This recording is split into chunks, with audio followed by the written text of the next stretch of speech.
ಚಿಕ್ಕದು ನಿನ್ಗಲ್ಲ ತಂದಿರೋದು ಮನೆಗೆ. ಓ ಪರ್ಸಲ್ ಯಾವುದು ಇಲ್ಲ ಕಣೋ ಗೂಬೆ. ಇದೆಲ್ಲ ಹಾಕಕ್ಕೆ ಹೋಗ್ಬೇಡ. ಆಮೇಲೆ ನಾನು ಇನ್ಸ್ಟಾ ಅಕೌಂಟ್ ಲಿಂಕ್ ಹಾಕಿದ್ದೀನಿ, ಅಲ್ಲಿ ಹೋಗಿ ಚೆಕ್ ಮಾಡಿ. ಓವಿ ಆಗ್ಲೇ ಫುಲ್ ಎಮೋಷನಲ್ ಆಗ್ಬಿಟ್ಟಿದ್ದಾರೆ. Hi guys, welcome back to another vlog.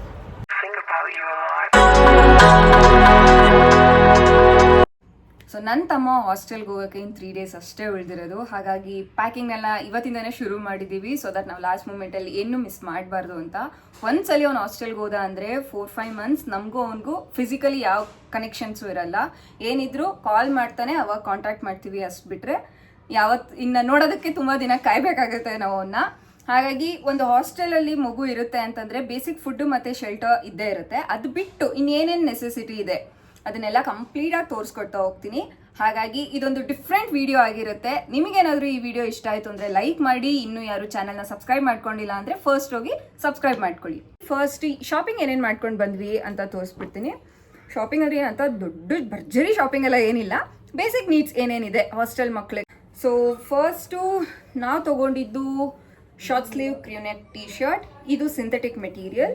So ಇದೇ ಮೆಟೀರಿಯಲಲ್ಲಿ ಒಂದು 3-4 ಕಲರ್ಸಲ್ಲಿ ತೊಗೊಂಡಿದ್ದಾನೆ. ಒಂದು ವೈಟ್ ಕಲರ್ ಕೂಡ ತೊಗೊಂಡಿದ್ದಾನೆ.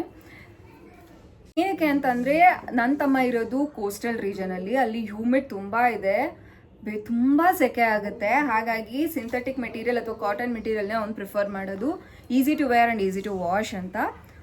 ಸೊ ನೆಕ್ಸ್ಟ್ ತೊಗೊಂಡಿದ್ದು ಬೆಡ್ ಸ್ಪ್ರೆಡ್. 2 ಬೆಡ್ ಸ್ಪ್ರೆಡ್ ತೊಗೊಂಡಿದ್ದಾನೆ. ಇದು ಅಷ್ಟೇ ಲೈಟ್ ವೆಯ್ಟ್ ಮತ್ತು ಕಂಫರ್ಟಬಲ್ ಆಗಿರುತ್ತೆ. ಮಲ್ಕೊಂಡೋಗ್ಲೂ ಅಷ್ಟೇ ತುಂಬ ಸಾಫ್ಟ್ ಆಗಿದೆ. ಸೊ ಹಾಸ್ಟೆಲ್ ಮಕ್ಳದ್ದು ಮೇನ್ ಏನಪ್ಪ ಅಂತಂದರೆ, ಮೇಯ್ನಾಗಿ ಗಂಡು ಮಕ್ಳದ್ದು ಮನೇಲಿದ್ದಾಗ ಯಾರು ಯಾವ ಕೆಲಸ ಮಾಡಲ್ಲ ಜಾಸ್ತಿ, ಎಲ್ಲರೂ ಅಲ್ಲ, ಮೋಸ್ಟ್ ಆಫ್ ದಮ್ ಯಾರು ಯಾವುದು ಮನೆ ಕೆಲಸಗಳು ಗಂಡು ಮಕ್ಕಳು ಮಾಡಲ್ಲ. ಆದರೆ ಹಾಸ್ಟೆಲ್ಗೆ ಹೋದ್ಮೇಲೆ ಪ್ರತಿಯೊಂದು ಅವ್ರದ್ದು ಅವರೇ ಮಾಡ್ಕೋಬೇಕು. ಒಂದು ಬಟ್ಟೆ ಒಗೆಯೋದ್ರಿಂದ ಹಿಡಿದು ಮತ್ತು ಒಂದು ತಟ್ಟೆನೂ ಅಷ್ಟೇ ಅವರೇ ತೊಳ್ಕೊಳ್ಬೇಕು. ಮೇಯ್ನಾಗಿ ನನ್ನ ತಮ್ಮಂದು ಮೇನ್ ಪ್ರಿಫರೆನ್ಸ್ ಇದ್ದಿದೆ ಅದು. ನೀವು ಏನೇ ಬಟ್ಟೆ ಕೊಡಿಸಿ, ಯಾವುದೇ ಒಂದು ಬೆಡ್ ಸ್ಪ್ರೆಡ್ ಆಗಲಿ ಪಿಲ್ಲೋ ಕವರ್ ಆಗಲಿ ಏನೇ ಕೊಡಿಸಿ, ಪ್ಲೀಸ್ ಲೈಟ್ ವೆಯ್ಟ್ ಇರೋದು ಕೊಡಿಸಿ, ಈಸಿಯಾಗಿ ವಾಶ್ ಮಾಡೋ ಅಂಥದ್ದು ಕೊಡಿಸಿ ಅಂತ. ಹಾಗಾಗಿ ಎಲ್ಲ ಸಿಂಥೆಟಿಕ್ ಮತ್ತು ಕಾಟನ್ ಎಲ್ಲ ಇರೋದು. ಸೊ ನೆಕ್ಸ್ಟ್ ತೊಗೊಂಡಿದ್ದು ಒಂದು ಮ್ಯಾಟ್ ಹಾಸ್ಟೆಲಲ್ಲಿ ರೂಮ್ಗೆ ಅಂತ. ಆಮೇಲೆ ಒಂದು ಬ್ರಷ್ ಸೆಟ್ಟೇ ತೊಗೊಂಡಿದ್ದಾನೆ. ಆಮೇಲೆ ಇಯರ್ಬಡ್ಸ್ ತೊಗೊಂಡಿದ್ದಾನೆ. ನನ್ನ ತಮ್ಮಂದು ಆಯಿಲ್ ಫೇಸ್ ಆಗಿರೋದ್ರಿಂದ ಆಯಿಲ್ ಕ್ಲಿಯರ್ ಫೇಸ್ ವಾಶ್ ತೊಗೊಂಡಿದ್ದಾನೆ ಫ್ರಮ್ ಗಾರ್ನಿಯರ್. ಯಾವಾಗಲೂ ಸೆಕೆಯಲ್ಲಿ ಬೆಂದು ಒಂಥರ ಸ್ವೆಟ್ ಸ್ಮೆಲ್ ಬರ್ತಾ ಇರುತ್ತೆ. ಹಾಗಾಗಿ ಟು ಸ್ಮೆಲ್ ಗುಡ್ ಒಂದು ಡಿಯೋಡ್ರೆಂಟ್ ತೊಗೊಂಡಿದ್ದಾನೆ. ಫಾರ್ ಬೀಯಿಂಗ್ ಹೈಡ್ರೇಟೆಡ್ ಒಂದು ಬಾಟಲ್ ತೊಗೊಂಡಿದ್ದಾನೆ. ಮತ್ತು ಲಾಸ್ಟ್ ಟೈಮ್ ಕೊಡಿಸಿದ ಜಗ್ ಒಡೆದೋಗಿದೆ ಅಂತ ಅಂದ್ಬಿಟ್ಟು ಈ ಸಲ ಹೊಸ ತೆಗೆಸ್ಕೊಂಡಿದ್ದಾನೆ. ಆಮೇಲೆ ಒಂದು ಕಿಸಾನ್ ಬಾಟಲ್ ತೊಗೊಂಡಿದ್ದಾನೆ. ಜೊತೆಗೆ ಒಂದು ಮಿಕ್ಸ್ಚರ್ ಪ್ಯಾಕೆಟ್ ತೊಗೊಂಡಿದ್ದಾನೆ, ಫ್ಯಾಮಿಲಿ ಪ್ಯಾಕ್. ಅದ್ರ ಜೊತೆಗೆ ಒಂದು ಮಾರಿಲೈಟ್ ಬಿಸ್ಕೆಟ್ ತೊಗೊಂಡಿದ್ದಾನೆ. ಇದಿಷ್ಟು ನನ್ನ ತಮ್ಮಂಗೆ ಅಂತ ತೊಗೊಂಡಿರೋದು. ಅಪಾರ್ಟ್ ಫ್ರಮ್ ದ್ಯಾಟ್ ಇನ್ನೂ ಒಂದು ತೊಗೊಂಡಿದ್ದಾನೆ, ಒಂದು ಪಿಲ್ಲೋ ತೊಗೊಂಡಿದ್ದಾನೆ. ಇದು ನಂಗೆ ನಿಜ ವರ್ತ್ ಅಂತ ಅನ್ನಿಸ್ತು. ತುಂಬ ಸಾಫ್ಟ್ ಆಗಿದೆ. ಜಸ್ಟ್ 99 rupees ಅಷ್ಟೇ ನಾವು ಕೊಟ್ಟಿದ್ದು. ನಾನು ಯಾವುದ್ರಲ್ಲೂ ಪ್ರೈಸ್ ಮೆನ್ಷನ್ ಮಾಡ್ತಾ ಇಲ್ಲ. ಬಟ್ ದೆನ್ ಇದು ನಂಗೆ ಶೇರ್ ಮಾಡಬೇಕು ಅಂತ ಅನ್ನಿಸ್ತು. 99 ತುಂಬ ವರ್ತ್ ಇದೆ. ಇದು ಇಟ್ಸ್ ವರ್ತ್ ಇಟ್. ಕೊಟ್ಟಿದ್ದಕ್ಕೂ ಏನು ಮೋಸ ಇಲ್ಲ. ತುಂಬ ಸಾಫ್ಟ್ ಆಗಿದೆ, ನೋಡ್ಬೋದು ನೀವೇ. ಹಾಗಾಗಿ ಇದು ಒಂದು ತೊಗೊಂಡಿದ್ದಾನೆ. ಅಪಾರ್ಟ್ ಫ್ರಮ್ ದಿಸ್ ಮನೆಗೆ ನಾವು ಏನೇನು ತೊಗೊಂಡ್ವಿ ಅಂತ ತೋರಿಸ್ತಾ ಇದ್ದೀನಿ. ಈ ಮ್ಯಾಟು 19 rupees ಅಷ್ಟೇ ಕೊಟ್ಟಿದ್ದು. ಇದು ಅಷ್ಟೇ ವರ್ತ್ ಇಟ್ ಅಂತ ಅನ್ನಿಸ್ತು. 19 ಮತ್ತು ನನ್ನ ತಮ್ಮಂಗೊಂದು ಮ್ಯಾಟು ಮತ್ತು ನಮ್ಮ ಮನೆಗೂ ಒಂದು ಮ್ಯಾಟ್ ಅಂತ ತೊಗೊಂಡಿದ್ದೀವಿ. And napkins. ಮತ್ತು ನನಗೆ ಪೆಡಿಕ್ಯೂರ್ ಮಾಡ್ಕೊಳ್ಳೋದಕ್ಕೆ ಒಂದು ಟೂಲ್ ನೆಸೆಸಿಟಿ ಇತ್ತು. ಇದರಲ್ಲಿ ಇದು 4-in-1 ಟೂಲ್ ಆಗಿತ್ತು. Stone, brush, cleanser, everything is there. ಹಾಗಾಗಿ ಇದೊಂದು ಟೂಲ್ ತೊಗೊಂಡಿದ್ದೀನಿ. ಮತ್ತು ಒಂದು ಚಾರ್ಕೋಲ್ ಫೇಸ್ ವಾಶ್ ತೊಗೊಂಡಿದ್ದೀನಿ. ಸೊ ಎಸ್ ಗೈಸ್, ಬನ್ನಿ ಪ್ಯಾಕಿಂಗ್ ಸ್ಟಾರ್ಟ್ ಮಾಡೋಣ. ಸೊ ಫಸ್ಟ್ ನಾನು ಬೆಡ್ ಸ್ಪ್ರೆಡ್ ಏನಿದೆ ಅದನ್ನು ಫಸ್ಟ್ ಕೆಳಗಡೆ ಹಾಕ್ಬಿಡ್ತೀನಿ. ಸೊ ದ್ಯಾಟ್ ಒಂದು ಲೇಯರ್ ಕರೆಕ್ಟಾಗಿ ಕುತ್ಕೊಳ್ಳುತ್ತೆ. ಅದ್ರ ಮೇಲೆ ನಾವು ಬಟ್ಟೆ ಇಟ್ಕೊಳ್ಳೋಕ್ಕೆ ಸರಿ ಹೋಗುತ್ತೆ ಅಂತ 2 ಬೆಡ್ ಸ್ಪ್ರೆಡನ್ನು ಕೆಳಗಡೆ ಹಾಸ್ತಾ ಇದ್ದೀನಿ. ಅದಾದಮೇಲೆ ನಾನು ಪ್ರತಿಯೊಂದು ಕಮಾಡಿಟಿನೂ, ಅಂದರೆ ಸ್ವೆಟ್ ಶರ್ಟ್ಸ್ ಯಾವುದು, ಟೀ ಶರ್ಟ್ಸ್ ಯಾವುದು, ಪ್ಯಾಂಟ್ಸ್ ಯಾವುದು, ಜೀನ್ಸ್ ಯಾವುದು, ಯೂನಿಫಾರ್ಮ್ ಯಾವುದು ಎಲ್ಲ ಸಪ್ರೇಟಾಗಿ ಇಟ್ಟಿದ್ದೀನಿ. ಸೊ ದಟ್ ಅವನಿಗೆ ಅಲ್ಲಿ ಅನ್ಪ್ಯಾಕ್ ಮಾಡ್ಕೊಳ್ಳೋದಕ್ಕೆ ಕಷ್ಟ ಆಗಬಾರ್ದು ಅಂತ. ಫಸ್ಟ್ ನಾನು ಜೀನ್ಸ್ನ ಇಡ್ತಾ ಇದ್ದೀನಿ. ಜೀನ್ಸ್, ಇದರಲ್ಲಿ jeans, joggers, wide leg pants, cargo pants ಎಲ್ಲ ಇದೆ. ಅದನ್ನು ಈಕ್ವಲ್ ಆಗಿ 2 ಸೆಟ್ ಡಿವೈಡ್ ಮಾಡಿ ಇಡ್ತಾ ಇದ್ದೀನಿ.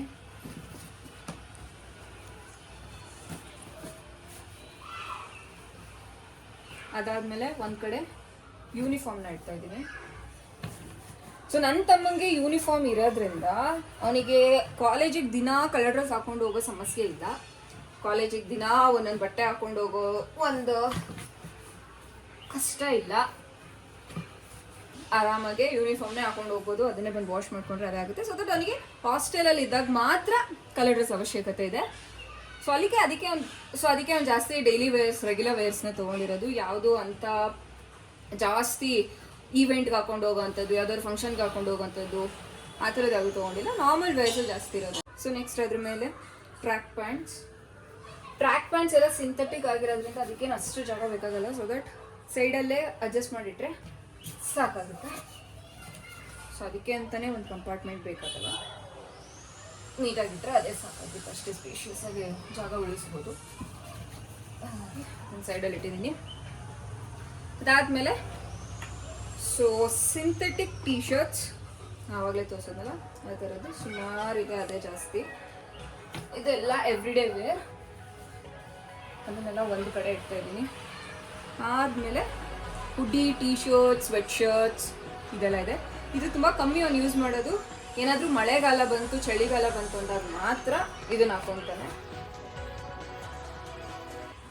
ಹಾಗಾಗಿ ಅಷ್ಟೊಂದೇನಿಲ್ಲ ಅವನ ಹತ್ರ ಇದೆ, ಬಟ್ ತೊಗೊಂಡು ಹೋಗ್ತಾ ಇಲ್ಲ ಅಷ್ಟೇ ಅಲ್ಲಿಗೆ. ಇದಾದಮೇಲೆ ಶರ್ಟ್ಸ್ನೆಲ್ಲ ಒಂದು ಕಡೆ ಇಟ್ಟಿದ್ದೀನಿ. ಓಪನ್ ಆಯಿತು.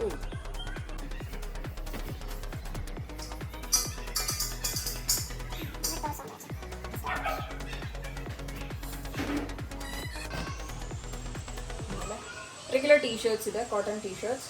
ಇದರಲ್ಲಿ ಶಾರ್ಟ್ ಸ್ಲೀವ್, ಲಾಂಗ್ ಸ್ಲೀವ್ ಎರಡೂ ಇದೆ. ಡಿಪೆಂಡಿಂಗ್ ಆನ್ ದ ವೆದರ್ ಅವನು ಅದನ್ನು ಹಾಕೊತಾನೆ, ಯಾವ್ದು ಕಂಫರ್ಟ್ ಇದೆಯೋ ಅದನ್ನು ಹಾಕೊತಾನೆ. ಅದಾದಮೇಲೆ ಇವ್ರ ಕಾಲೇಜಲ್ಲಿ ಏನಾದರೂ ದೇವ್ರದ್ದು ಏನಾದರೂ ಪೂಜೆ ನಡೆದಾಗ, ಸರಸ್ವತಿ ಪೂಜೆ, ಗಣೇಶ ಪೂಜೆ ಅದೆಲ್ಲ ಇದ್ದಾಗ ಈ ಕೇಸರಿ ಶಾಲ್ ಅಥವಾ ಟವಲ್ ಏನಂತಾರೆ ಅದನ್ನು ಹಾಕೊಂಡು ಬರೋಕ್ಕೆ ಹೇಳ್ತಾರೆ. ಹಾಗಾಗಿ ಅದು ಒಂದಿದೆ. ಅದನ್ನು ನಾನು ಸಪ್ರೇಟಾಗಿ ಇಡ್ತಾ ಇದ್ದೀನಿ, ಎಲ್ಲ ಬಟ್ಟೆಗಳ ಜೊತೆ ಅದನ್ನು ಇಡ್ತಾ ಇಲ್ಲ. ಅದಾದಮೇಲೆ ಇಫ್ ಇನ್ ಕೇಸ್ ಏನಾದರೂ ಮಳೆ ಬಂದಾಗ ಅಥವಾ ಚಳಿಗಾಲದಲ್ಲಿ ಎಮರ್ಜೆನ್ಸಿಗೆ ಇರಲಿ ಅಂತ ಅಂದ್ಬಿಟ್ಟು ಒಂದು ಶಾಲ್ ಇಟ್ಟಿದ್ದಾರೆ ನಮ್ಮಮ್ಮ. ಒಂದು ಶಾಲ್ ಮತ್ತು ಒಂದು jacket. Most of the times ಅವನು ಅದನ್ನು ಯೂಸ್ ಮಾಡಲ್ಲ, ಬಿಕಾಸ್ ಅವನಷ್ಟು ಚಳಿ ತಡೀತಾನೆ. ಹಾಗಾಗಿ ಅವನಿಗೇನು ಅಷ್ಟು ಅವಶ್ಯಕತೆ ಇಲ್ಲ, ಬಟ್ ಸ್ಟಿಲ್ ಎಮರ್ಜೆನ್ಸಿಗೆ ಇರಲಿ ಅಂತ ಅದೊಂದಿದೆ. ಮತ್ತು ಪಿಲ್ಲೋ ಕವರ್ ಇಡ್ತಾ ಇದ್ದೀನಿ. ಮತ್ತು ಶಾಲ್ನ ಇಲ್ಲಿ ಇಟ್ಬಿಡ್ತೀನಿ. ಸೊ ಇಲ್ಲಿ ಯೂನಿವರ್ಸ್ನೆಲ್ಲ ಇಲ್ಲಿ ಇಡ್ತಾ ಇದ್ದೀನಿ.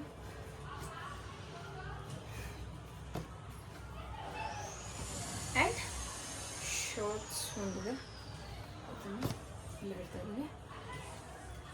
ಸೊ ಇದ್ರ ಮೇಲೆ ಟವಲ್ನ, ಸೊ ಟವಲ್ 2 ಜೊತೆ ಇದೆ ಸಾಕು. ತುಂಬ ಜಾಸ್ತಿ ಬಟ್ಟೆ ಆದರೂ ಕಷ್ಟ, ತುಂಬ ಕಮ್ಮಿ ಬಟ್ಟೆ ಆದರೂ ಕಷ್ಟ. ಹಾಸ್ಟೆಲ್ಗೆ ಜಾಸ್ತಿ ಆದರೆ ಎತ್ಕೊಂಡು ಹೋಗೋದಕ್ಕೆ ಪ್ರಾಬ್ಲಮ್ ಆಗುತ್ತೆ, ಕಮ್ಮಿ ಆಯಿತು ಅಲ್ಲಿ ಅವ್ನು ಹಾಕ್ಕೊಳ್ಳೋದಕ್ಕೆ ಪ್ರಾಬ್ಲಮ್ ಆಗುತ್ತೆ. ಹಾಗಾಗಿ ಎಷ್ಟು ಬೇಕೋ ಅಷ್ಟೇ ತೊಗೊಂಡು ಹೋಗ್ಬೇಕು ನಾವು, ಯಾವಾಗಲೇ ಹೋದರೂ ಅಷ್ಟೇ. ಮತ್ತು ಇವಾಗ ಹೋದರೆ ನಾಗಲೇ ಹೇಳ್ದಂಗೆ ಮತ್ತೆ ಅವಾಗ ಮತ್ತೆ ಹೋಗಿ ಮೀಟ್ ಮಾಡೋಕ್ಕಾಗಲ್ಲ. ಹಾಗಾಗಿ ಏನೇ ಇದ್ದರೂ ಒಂದೇ ಸಲ ತೊಗೊಂಡು ಹೋಗ್ಬೇಕಾಗುತ್ತೆ. ಇವಾಗ ಹೋಗಿ ಅಡ್ಮಿಷನ್ ಮಾಡಿ ಬಂದರೆ ನೆಕ್ಸ್ಟ್ 4 months 5 months ಆಗುತ್ತೆ. ಸೊ ಈ ಜಾಕೆಟು ನನಗಿನ್ನ ಇಲ್ಲಿ ಇಡ್ಸೋಕ್ಕೆ ಡೌಟು.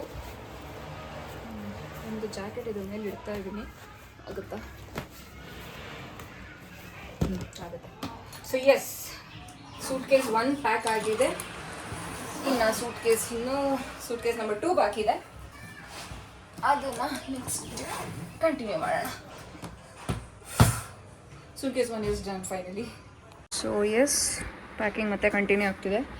ಇವತ್ತು 1-2 ಜೊತೆ ಟ್ರ್ಯಾಕ್ ಪ್ಯಾಂಟ್ಸ್ ಮತ್ತು ಶಾರ್ಟ್ಸ್ ತೊಗೊಂಡು ಬಂದಿದ್ದಾನೆ, ಅದನ್ನು ಇದ್ರ ಜೊತೆನೇ ಇಡ್ತಾ ಇದ್ದೀನಿ.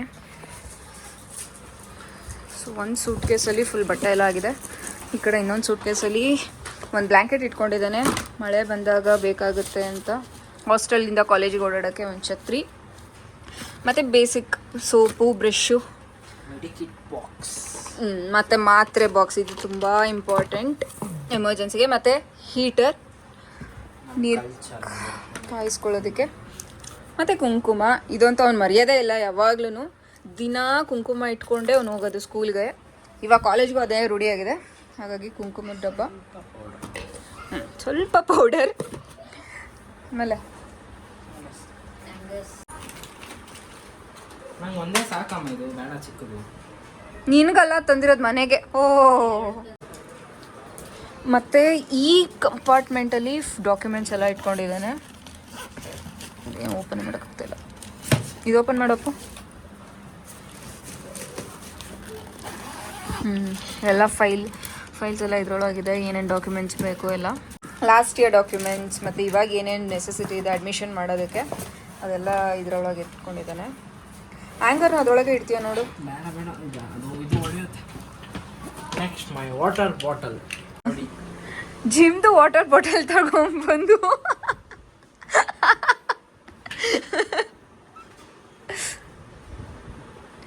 ಅದು ವರ್ಕೌಟ್ ಮಾಡಬೇಕಾದ್ರೆ ಜಿಮ್ಗೆ ಹೋಗೋದಕ್ಕೆ ಶೇಕ್ ರೆಡಿ ಮಾಡ್ಕೊಳಕ್ಕೆ ತೊಗೊಂಡಿರೋದು ಅದು.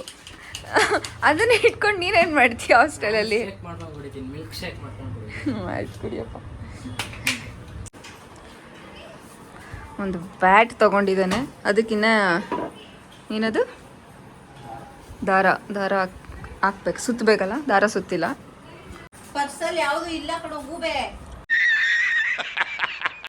ಅದಕ್ಕೆ ಮೊನ್ನೆಯಿಂದ ಕೇಳ್ತಾ ಇದ್ದೀನಿ ಎಲ್ಲಿ ಎಲ್ಲಿ ಅಂತ. ಇಲ್ಲಾಂದ್ರೆ ಏನಿದು? ಏನದು? ಕೊಡು ನೋಡಿ ಗೈಸ್, ನಮ್ಮ ಡ್ಯಾಡಿ ಫೋಟೋ ಇಟ್ಕೊಂಡಿದ್ದಾನೆ ಇಲ್ಲಿ, ನಮ್ಮ ಮಮ್ಮಿ ಅವನು ಇರೋ ಫೋಟೋ ಇಟ್ಕೊಂಡಿದ್ದಾನೆ. ನಾನು ಏನು ಪಾಪ ಮಾಡಿದ್ದೀನಿ? ಪಾಸ್ಪೋರ್ಟ್ ಸೈಜ್ ಫೋಟೋ ಇಟ್ಕೊಂಡಿದ್ಯಾ? ನಂದು ಯಾವಾಗ ಲ್ಯಾಮಿನೇಷನ್ ಮಾಡಿಸಿ ಇಟ್ಕೊಳ್ಳೋದು ನೀನು? ಕಳ್ದೋಯ್ತು, ಮಾಡಿಸ್ಕೊಂಡಿದ್ದೆ, ಅದೆಲ್ಲ ಬಿದೋಗ್ಬಿಟ್ಟಿದೆ. ನಿಜ ಕಳ್ಳ ಕೊಡೋ ನೀನು. ನಿಜ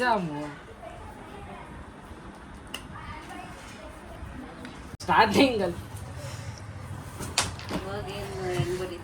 ಕೊಡಿಲಿ ಇದು. ಇದು ನಮ್ಮ ಅಣ್ಣನ ಫ್ಯಾಮಿಲಿ ಫೋಟೋ.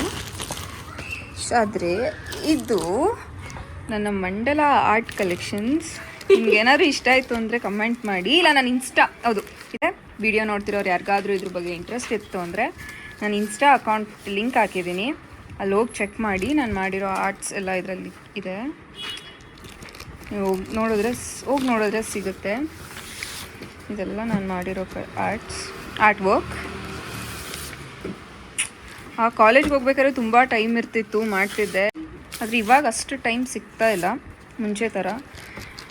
ಯಾವಾಗಾದರೂ ಟೈಮ್ ಸಿಕ್ಕಿದಾಗ ಮಾಡ್ತೀನಿ. ಇದು ನಾನು ಗಣೇಶ ಹಬ್ಬಕ್ಕೆ ಮಾಡಿದ್ದು, ಮತ್ತು ಇದು ದೀಪಾವಳಿ ಹಬ್ಬಕ್ಕೆ ಮಾಡಿದ್ದು. ಏನದು? Secret dairy. ಫಸ್ಟ್ ಪೇಜ್ ತೋರಿಸು. ಫಸ್ಟ್ ಪೇಜ್ ವಾರ್ನಿಂಗ್ ತೋರಿಸು, ತಿರ್ಗಿಸು ಕ್ಯಾಮ್ರಾಗೆ.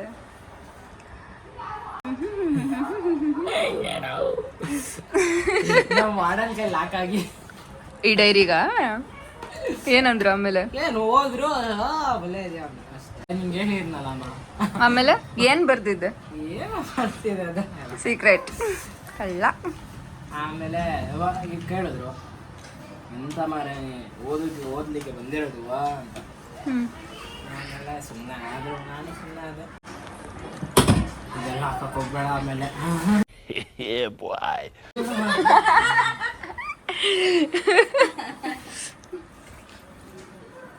ಫೋಟೋ ಕೊಡಮ್ಮ.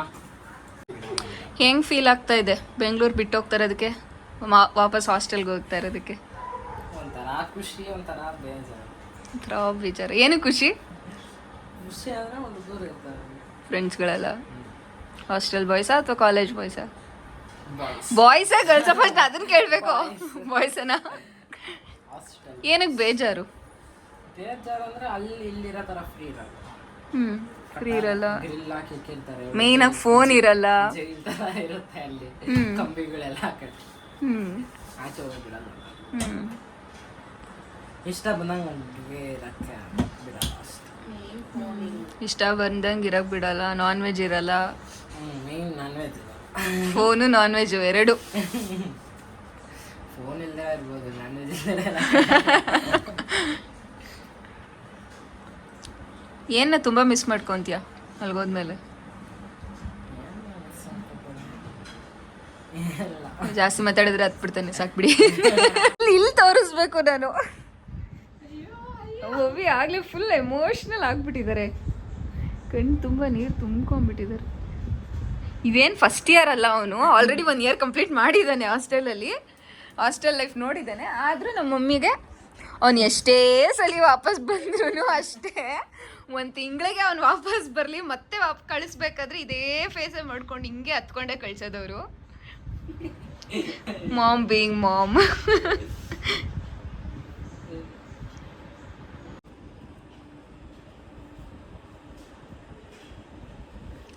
ಸಾಕು ಬಿಡಮ್ಮ, ಇನ್ನು ನಾಳೆ ಅಳ್ಬೇಕು, ನಾಡಿದ್ದು ಅಳ್ಬೇಕು, ಬಿಡೋ ದಿನ ಅಳ್ಬೇಕು.